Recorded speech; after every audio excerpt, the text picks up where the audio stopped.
chơi cờ thư à Thư ơi. ồ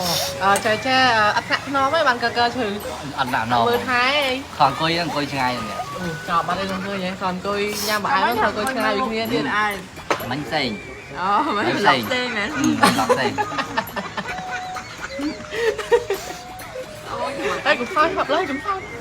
ồ cái thằng bài phẩm nào chú này nhằm bạn tỉnh ăn cho nó này ok nè mình đã pha kèm canh thà có chữ bóng khoai Cảnh chân. kèm canh Đây. ở đây Ăn tôi bé ơi. Ăn tôi chất bóng lại. đùa thật ở tiền ở trên đường này ơi tổn khoai lúc tặng ai tiền Nè khla chăn. Nè khla chăn tặng bông khoai lại. Bông luôn ai lại. như này à bông luôn ai nó được không trăm vậy đây sao là kì canh này kì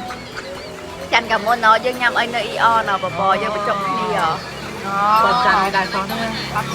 lấy cái chân chị ăn lấy rồi ខ្ញុំជិះដំណើរនៅស្រួលកក់សក់ feeling តិចស្រួលកក់សក់ feeling នេះមានតែបញ្ចុះក្នុងដៃគឺថាល្អប្រខ្លាំងមែនតើបងណាដែលកក់សក់ស្ដាងសក់ស្ដាស់សក់លេងពណ៌សក់ច្រើនសក់ខូចដែលយើងកក់សក់សិតសក់អីម្ដងហ្នឹងណាជ្រូតាមដៃជ្រូតាមក្រាស់អីហ្នឹងណាសក់ផលស្រួល feeling នេះបានហ្នឹងខ្ញុំកក់ហើយចូលដល់វគ្គបន្ទម្ដងមាន2មុខ spa ជាមួយនឹងបន្ទយើងដាក់វា2មុខងាយចូលគ្នាអញ្ចឹងបន្ទមកយើងអត់ទៅលើស្បែកក្បាលយើង5 10នាទីក៏បាន30នាទីក៏បានអត់គ្រប់30នាទីយើងធ្វើការលាងទឹកចុយយើងបានជាមួយនឹង frame ជាមួយនឹង spray ម្ដងពេលដែលសក់យើងសើមយើងនិយាយចំសក់ការពារកុំឲ្យបែកចង់ស្ងួតឥឡូវនេះវិញចូលដល់វគ្គ spray ម្ដងយើងបានទៅលើស្បែកក្បាលយើងអញ្ចឹងមកបានកន្លែងណាដោះកន្លែងហ្នឹងពេលដែលយើងបាញ់ទៅលើស្បែកក្បាលយើងទៅសក់យើងដោះកាន់តែលឿនហើយក្រាស់ទៅហាងហ្មង